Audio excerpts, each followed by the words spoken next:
Assalamualaikum warahmatullahi wabarakatuh. Perkenalkan, nama saya Sesi Sani. NIM akhir 115 dari kelas C Sistem Informasi. Di sini saya akan menjelaskan soal yang telah diberikan sama Pak Petrus ya. Di soal pertama kita ditunjukkan dengan program himpunan.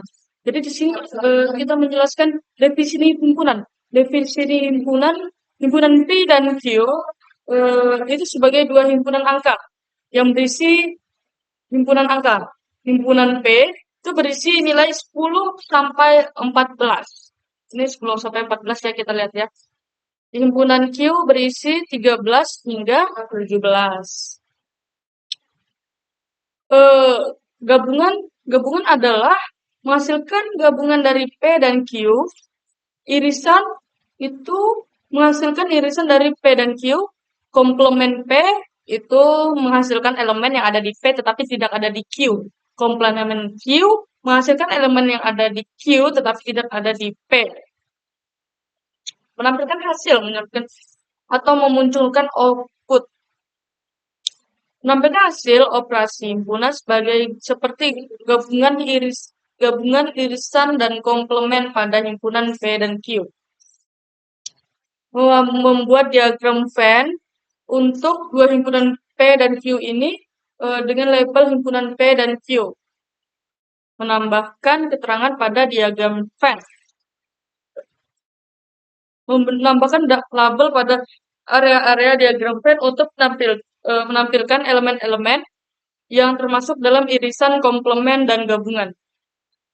Menampilkan diagram Venn yang sudah dibuat dengan semua label dan hasil operasi himpunan.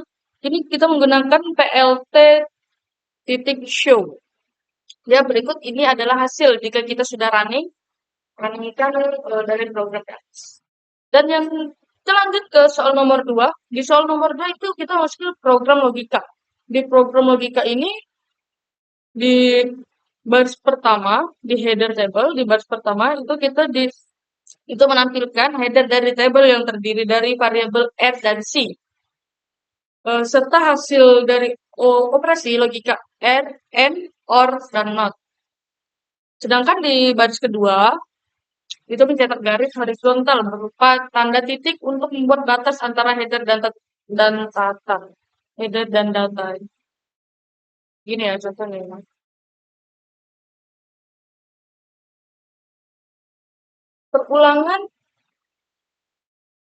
Ulangan untuk semua kombinasi R dan C. Di sini kita menggunakan rumus for. For in dalam kurung false, true. For say in false, true. Kedua. Menghitung hasil logika. R sama dengan false. C sama dengan false. R false, C sama dengan true. R true, C sama dengan false. R true, C sama dengan true. Pada setiap iterasi akan dilakukan perhitungan logika untuk masing-masing nilai R dan C. Ini berikut ini adalah hasil jika kita sudah running ya. Oh ya, sini saya akan menjelaskan menghitung hasil logika. Menghitung hasil logika ini kita menggunakan N result.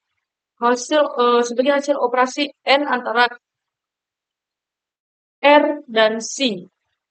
Or result itu sebagai hasil operasi OR antara R dan C. Not R hasil operasi not dari R. Not C hasil operasi not dari C. Menampilkan hasil di sini kita menurut di sini ya, menampilkan hasil. Bagian ini mencetak hasil dari setiap kombinasi nilai R dan C beserta operasi logika N, OR, dan NOT dalam bentuk tabel yang sudah ditata rapi. Format R kutip 2 dalam kurung R titik 2 lebih dari 2C dalam tutup kurung kutip 2. Dan seterusnya mengatur lebar kolom agar hasilnya sejajar dan rapi.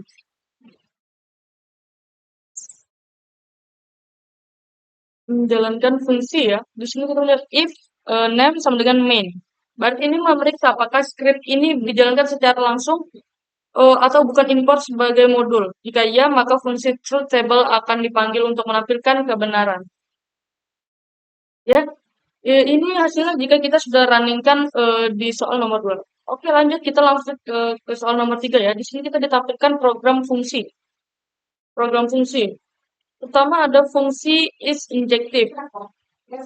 Fungsi is injective ini fungsi ini memeriksa apakah fungsi tersebut bersifat injektif atau satu-satu. Sebuah fungsi dikatakan injektif jika setiap elemen di domain dipetakan ke elemen yang untuk unit di domain.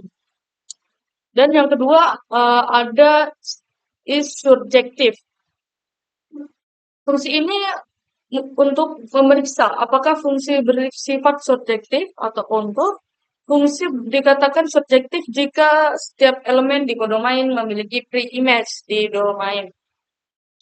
Yang ketiga ada fungsi is bijective. Ya. Ini fungsinya memeriksa apakah fungsi bersifat injektif, bijektif, atau injektif dan subjektif. Sebuah fungsi disebut bijektif jika ia memiliki fungsi injektif dan subjektif. Jadi jika fungsi ini bisa dikatakan objektif jika ada keduanya bersifat injektif dan subjektif. Definisi domain dan kodomain fungsi itu domainnya kita berisi 7, 8, dan 9. Dan kodomainnya berisi himpunan 8, 10, dan 12. Nah,